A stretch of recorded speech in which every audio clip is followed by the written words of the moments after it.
The following is a class on the Bhagavad Gita as it is, 6th chapter, text number 21 through 25, given by His Divine Grace A.C. Bhaktivedanta Swami Prabhupada, recorded in August of 1966 in New York.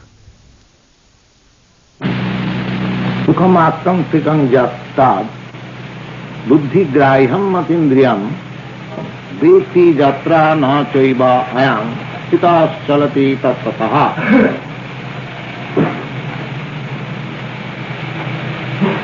Now, every one of us is searching after happiness,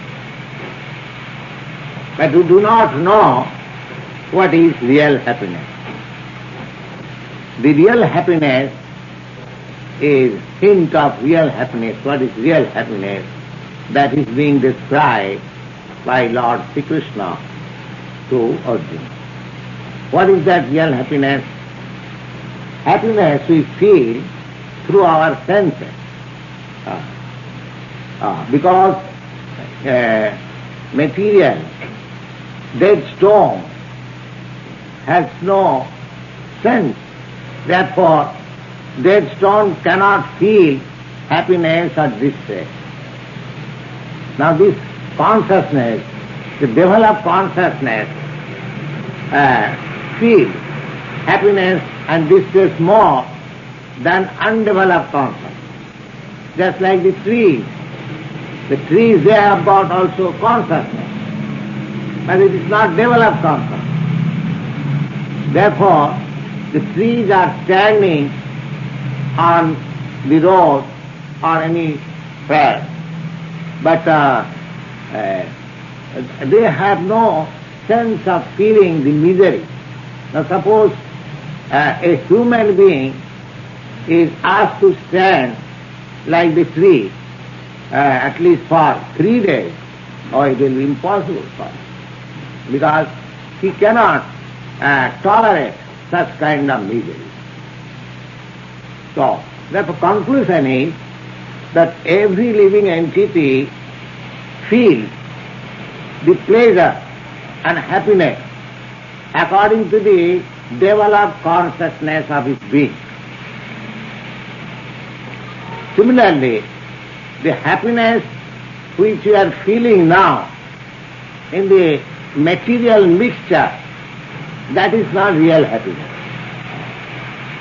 That is not real happiness. If you ask the tree, are you feeling happy? The tree will say, yes, I am feeling happy standing here, the whole year, and the wind and snowfall I am enjoying very much. You see. So that sort of happiness the tree may enjoy. But you as human being, you will say, oh, this is the standard of its enjoyment. So similarly, there are different kinds and different grades of living entities. Their standard of feeling happiness and miseries are also different grades. Animal, in the animal kingdom, there are no sense. One animal is being slaughtered, the other animal is seeing. Because he has no knowledge, the next turn he is being slaughtered, but he is chewing some grass. He is happy. He is thinking that I am happy. Next moment it will be slaughtered, but he does not know. So these are all different grades of happiness. But the highest standard of happiness is described here. Sukham atantikam jat tad buddhi graham atindriyam. Buddhi graham atindriyam. Buddhi means intelligence. One has to be intelligent. If you want to enjoy life, then you must be intelligent also. That's like the animals. They are not intelligent enough. Therefore they cannot enjoy life as a human being can. Stand. So here in the Bhagavad Gita also it is said that buddhi graham atindriya. Atindriya. Now, just take the example of a dead man. The senses, the hands, the nose, the sense organs and everything is there. But now it cannot enjoy. The dead body, it cannot enjoy. Why? This requires intelligence. Why the dead body cannot enjoy? What is the difference?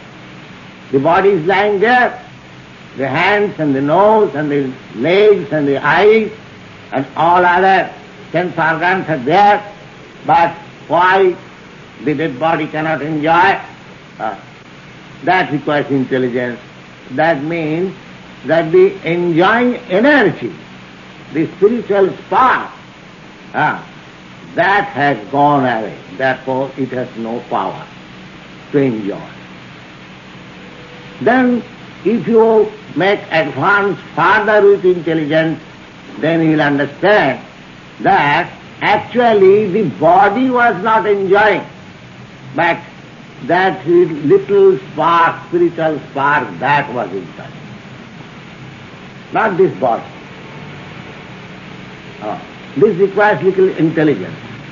I am thinking that I am enjoying with my sense organs. But you are not enjoying. The real enjoyer is that small spiritual spark within you. That spiritual spark has got the potency of enjoyment, but that is not being manifested on account of being covered by this material tabernacle, and therefore this enjoyment is not perfect. This requires little intelligence. Where is the enjoyment for the dead body? The dead body no more can enjoy. Suppose if a man is offered a dead body of a beautiful woman, will he accept?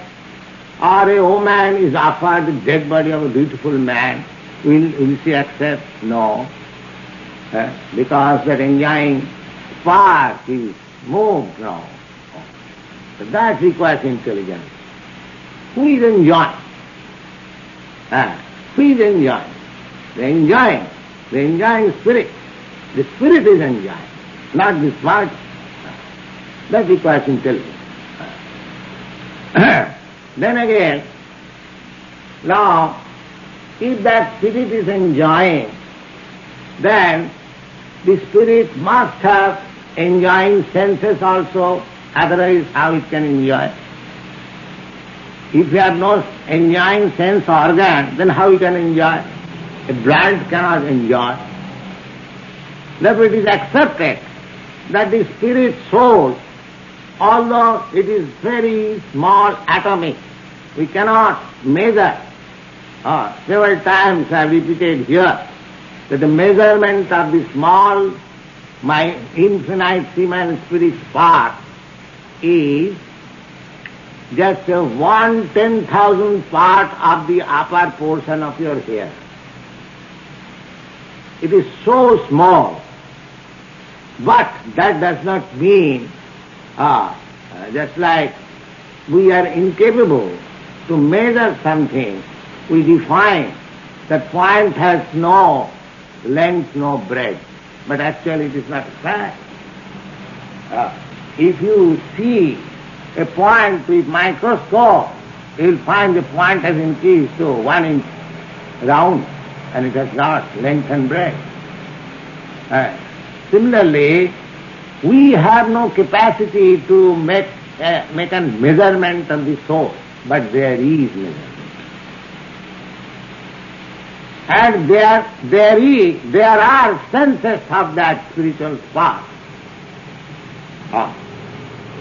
There are. Without having this, without the spiritual spark, having the senses, how this body is grown.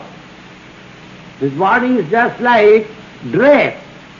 When When you speak of dress, the dress is made according to your body. If you go to a tailor, the tailor will take measurement of your body and the dress will be supplied to you, fit. Similarly, unless that spiritual spark has got body, how these, the dress of this material tabernacle has grown? This requires intelligence. Now the conclusion is that that spiritual spark is not impersonal. It is actually personal. The soul is actual personal.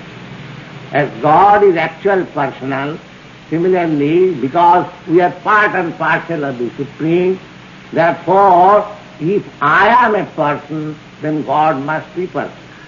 God is the Father of everyone.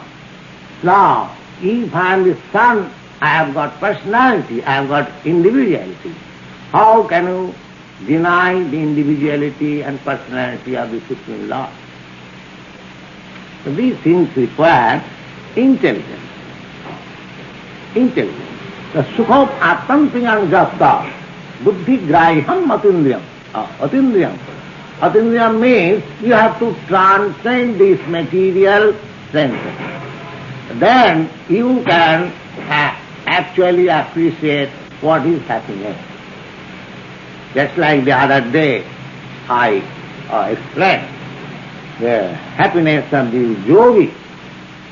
Ramante yogina anante satyanande chidatmani. Ramante yogina anante. The yogi are those who are transcendentalists, aspiring after spiritual life. They are called yogis. Bhakta yogi, jnana yogi, jnana yogi. There are so many departments of yogis.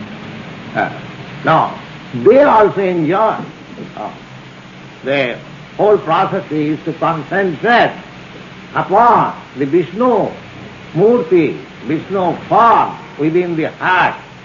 And unless there is pleasure, there is no enjoyment. Wow, what is the use of controlling the senses and focusing the mind on the supreme, super soul within the heart? There is pleasure. And what sort of pleasure that is? That pleasure is ananta. Ananta means endless. Endless. Yogina, ramante, yogina, anante. Ananta means their pleasure is not endless. That pleasure, why it is not endless? Because Spirit is eternal and the Supreme Lord is eternal. Therefore, reciprocation of their loving exchanges, they are eternal. They are eternal. The living Spirit is eternal, the Lord is eternal, and their exchange of feeling, a loving feeling, that is also eternal. So one who is intelligent, they should refrain from this sensual enjoyment of this material body, which is flickering, which is not in essence, and should seek that enjoyment of spiritual life. That is called Rasalila. You have heard about Lord Krishna's Rasalila. That is not ordinary exchange of feelings of this material body. That is exchange of feelings of the spiritual body. So sukham atantriyam jasta buddhigrahi. One has to use his intelligence to understand what is real happiness. Foolish man cannot understand what is real happiness. Intelligent. So as soon as one becomes intelligent, the next sloka is described. Now, Deti jatra na chaivayam sitaschalati tattataha. One who does not know what is real happiness, they are seeking happiness in this material world. There is a nice story a man, a friend, was advised by his friend that if you chew sugar cane, oh, it is very nice, sweet. The friend who was advised to chew sugar cane, he had no experience. What is sugar cane? So he asked his friend, oh, what is the sugar cane? The friend suggested, it is just like a bamboo log. So the foolish friend began to chew all kinds of bamboo logs. Now, how he can get the sweetness of the sugar cane?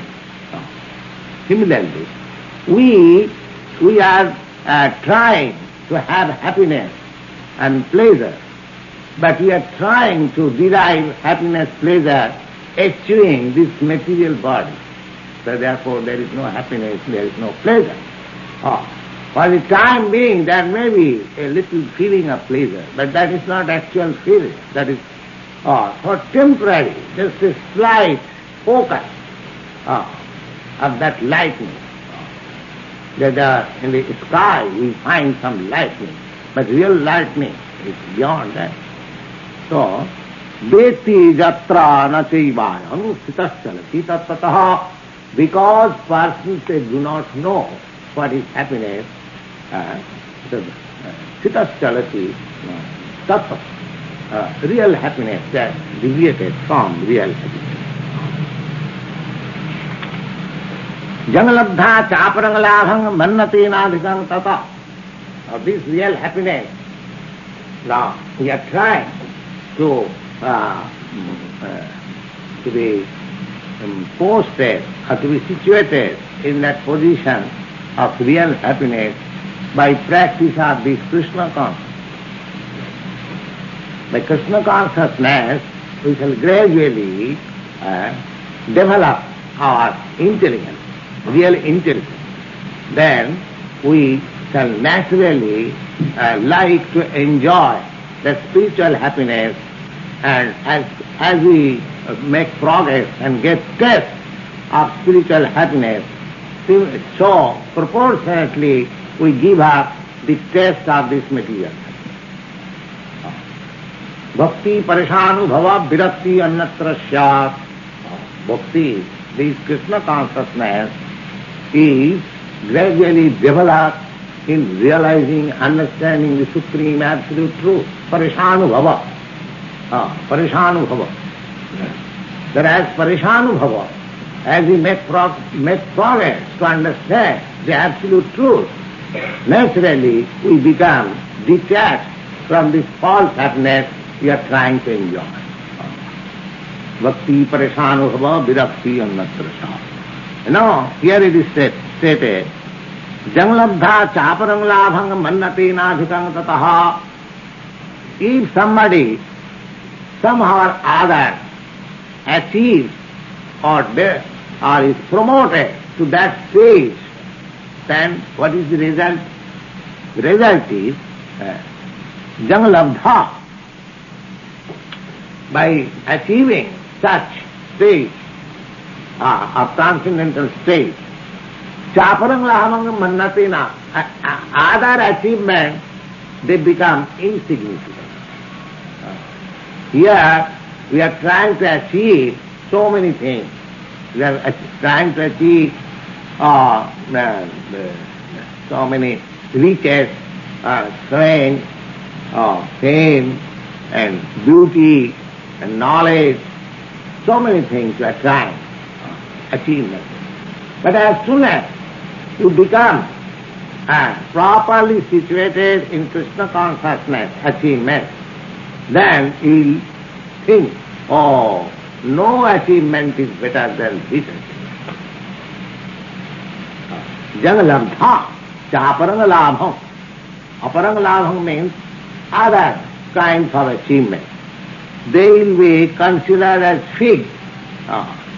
It is so big, this Krishna consciousness, that one who understands and have a little taste, salpamopiyasya dharmasya trayati muktubha, a little taste can save one from the greatest danger. And as he makes progress and his real taste then he thinks that all other achievements are useless, nonsense, in comparison to Krishna. Janglabdha chaparang labhang mannati nadhikang tata jasmin sthito nadukhena gurunapi vicharlate. I am very glad to inform you a practical example. One of our students, he was put into very unfavorable condition, but he was not, at all disturbed due to this Krishna consciousness. Practical. Confident. And we are also not disturbed. We thought, oh, Krishna is there. He will not be put into difficulty. He cannot be put into difficulty. So here it is said, Jasmin sito na dukkhena gurunapi vicharlate. If one is situated firm in Krishna consciousness, the gravest type of danger cannot disturb him. It is such a nice thing. Jasmin sito na dukkhena gurunapi. Guru means very heavy, very heavy. Gurunapi dukkhena na vicharlate. He is not disturbed. He is not disturbed. Of course, it may be a story, but I am telling you of my practical life. In 1942, there was heavy bombing in Calcutta. Heavy bombing in Calcutta. By once or twice bombing, all the population vacated. Calcutta was a city of no man. But there were, of course, many people remained there. Those people who could not leave the city for some urgent or some other business.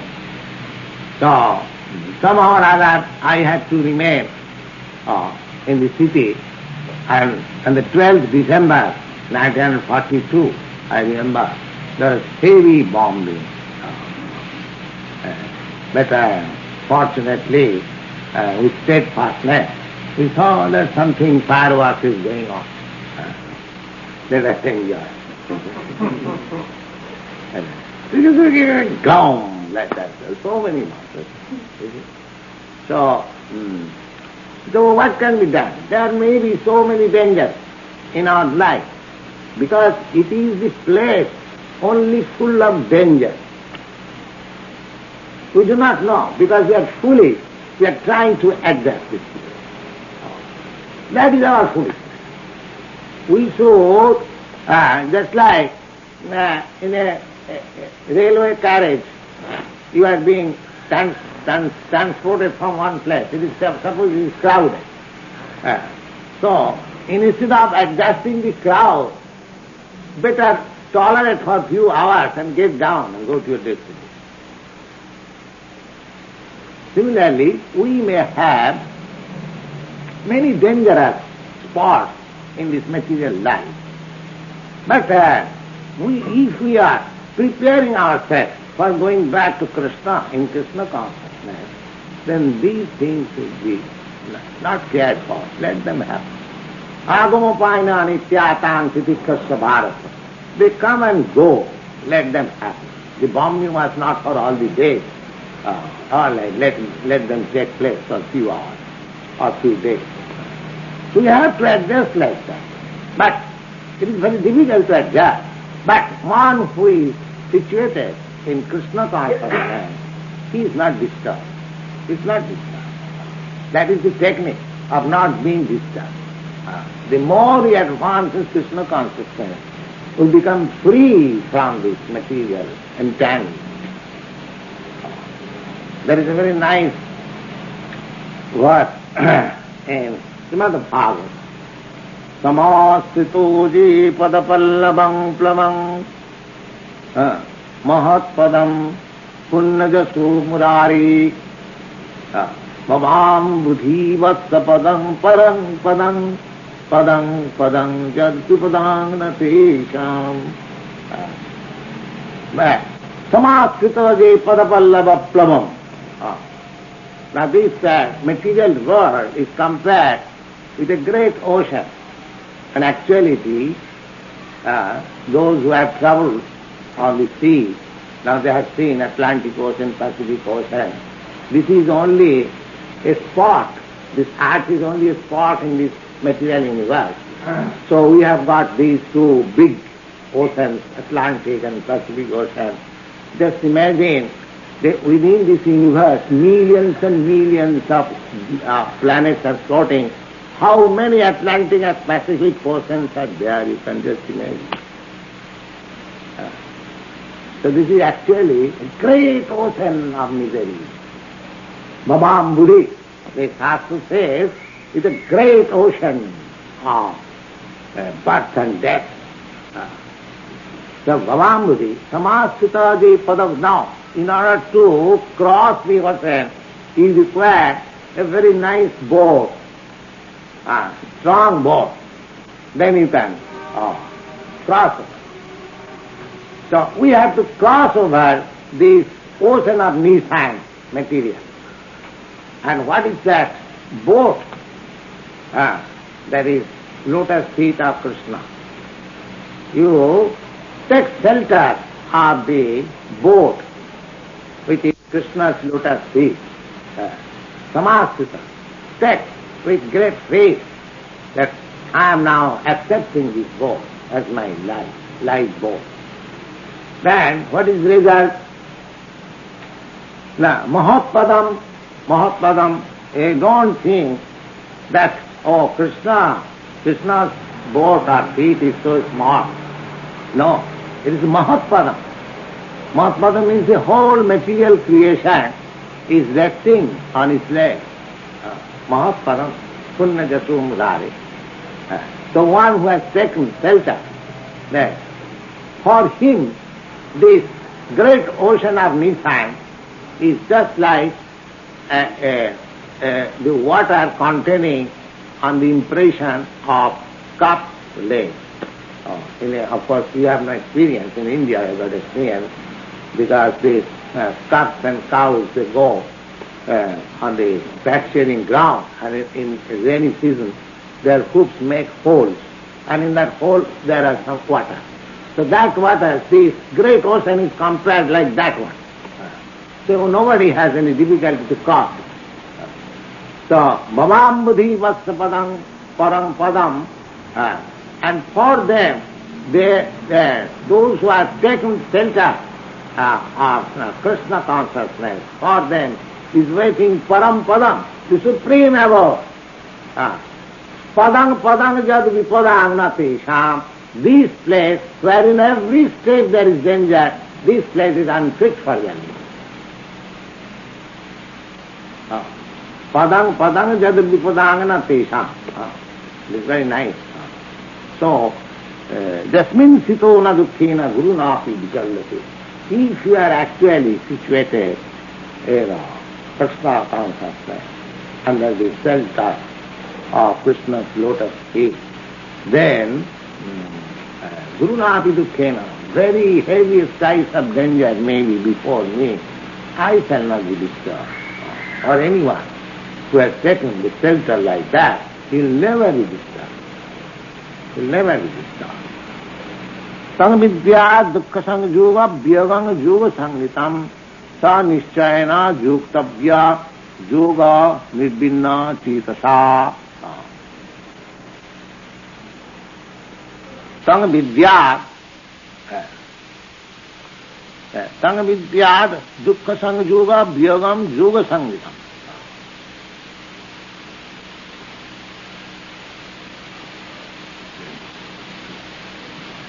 Now, this understanding of misery and happiness can be appreciated by the yoga process.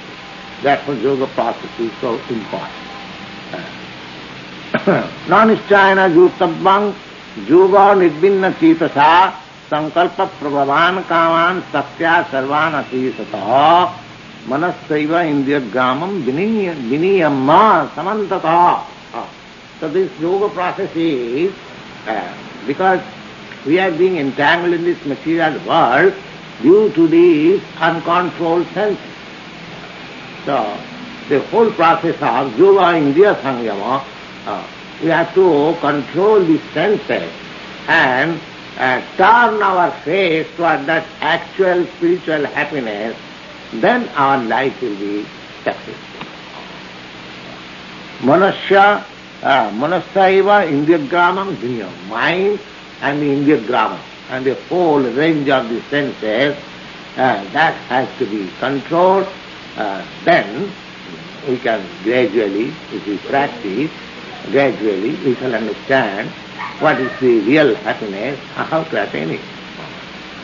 Sanai sanai rupamaded buddhya driti grihitaya atma sanasthana manakritya na kinchidapi chintaya.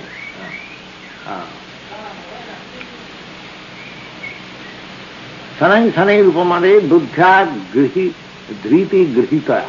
Intelligence and thinking, feeling, willing, by all these assistance, whatever I have got, sanai, always we have to think of controlling the senses. Atma sanasthana manakritya, and just mind being fixed up in the Atma, in the super soul, na kinchidapi chintaya, then you do not think anything more. Just like this evening we are studying that Krishna says that Yuddhasya mam anusmara. You go on fighting, at the same time be Krishna conscious. Jato jato nischalati mana chanchalam astiram tatastato niyamma etat atmani eva basangnaya. Now the practical practice of yoga is that mind is always disturbed. It is going sometimes this way, sometimes that way. So we have to drag the mind only to Krishna consciousness. That is yoga practice, real practice. Mind is going from here, from Krishna consciousness to so many, because that has been my practice since time immemorial. So many lives have passed in that way. Now I have taken a new line of my life. So in the beginning there will be difficulties, but the difficulties can be overcome. Here it is the suggestion, jato jato nischalati manas chanchalam astira. Because mind is very much agitated, chanchalam, astiram, not fixed up. Therefore it goes from one kind of thought to another kind of thought. Sometimes you might have experience that you are doing some work, all of a sudden you remember some 40 years before or 30 years before, some years before some incident took place, and you at once remember. There is no cause, but it comes. Because the subconscious state is there, and we are getting. That means the mind is always being agitated. Due to agitation, the things which are stored in the subconscious state, they come out. Just like if you agitate a lake or a pond, all the mud from within, it comes. But we have to settle down. Then the mud will settle down. So this yoga process is a process of settling down the mind. Jato jato nischarati manas chanchalam astiram tapasvata niyamma etad atmani eva basangnaya. Therefore there are so many rules and regulations, practically. If we follow the rules and regulations, then this agitated mind will gradually be under my control. Therefore rules and regulations are required to be followed. Don't do it. Don't touch your mouth. Don't touch it in that way. Don't do it. So there are so many don'ts and so many do's. So we have to follow that. Following that regularly, the mind will be under control. These are the process. Prashant manasang jenang jyogina sukhamuttamam upaiti shanta rajasam brahma bhutam akalmasam. Prashant manasang jenam. When mind will be prashanta. Prashanta means not being dragged to think anything more than Krishna. That is called prashanta. There is a nice verse in Srimad Bhagavatam. A devotee is aspiring. Bhavantameva charan nirantaram prashanta nishtisho gato manantaram. Bhavantameva, the devotee is praying to the Lord. My dear Lord, when I shall be 10%, 24 hours engaged in your service, Bhavantameva, only you, and nothing more. Bhavantameva charan nirantaram. Nirantaram means without cessation. I shall always be engaged in your service. And how? Prashanta nishtisha manorathantaram. Because my mind is agitated, therefore I create so many mental concoctions. I think this will make me happy, this will make me happy, this will make... So many things I create. They are called manorathantaram. Just like a man on the motor car goes anywhere, everywhere. Similarly, the mind is taking us everywhere, anywhere. Sometimes here, sometimes there, sometimes here. So that shall be stopped. As soon as I engage my mind in Krishna consciousness, then my mind will be naturally stopped for loitering hither and thither. So he is praying, the bhavantameva charan nirantaram, when simply by being engaged 24 hours in your service, my mind will be stopped carrying me from here and there. Bhavantameva charan nirantaram prashanta nishtisha manorathantam kadaham aikantika nitya kinkara. When I shall be your eternal servitor, kadaham aikantika nitya kinkara praharsayishyami sanatha jivita. Sanatha jivita. Sanatha jivita means one who has got a person behind him is patron. A patron is there. Whenever there is some difficulty, the patron supports. Now we have no patron, forgetting our relations with the Supreme Lord. We have no patron. We are thinking of this patron, that patron. But the real patron is the Supreme Personality of God. Sridhar Sarvabhutana, he is the real friend of every living entity. So we have to revive our friendship, revive our actual relationship, just like Arjuna is saying. And then these questions will be Prashantamana Sangjina Yoginam Sukhamuttamam Upaiti Shanta Rajasang Brahma Bhutam Akalmasa. Now, by attainment of that perfect state of Krishna consciousness, then the Upaiti Shanta Rajasang, that we are agitated due to the passion, modes of passion. Now, by practice of this yoga of Krishna consciousness, this passionate hankering will be stopped. Passionate hankering, Shanta Rajasang, Brahma Bhutam Akalmasam. Then you become Aham Brahmasmi, I am the soul, I am not this one, Akalmasam. Without any deviation, without any mistake, we shall be firmly situated in our transcendental position. Then, any question?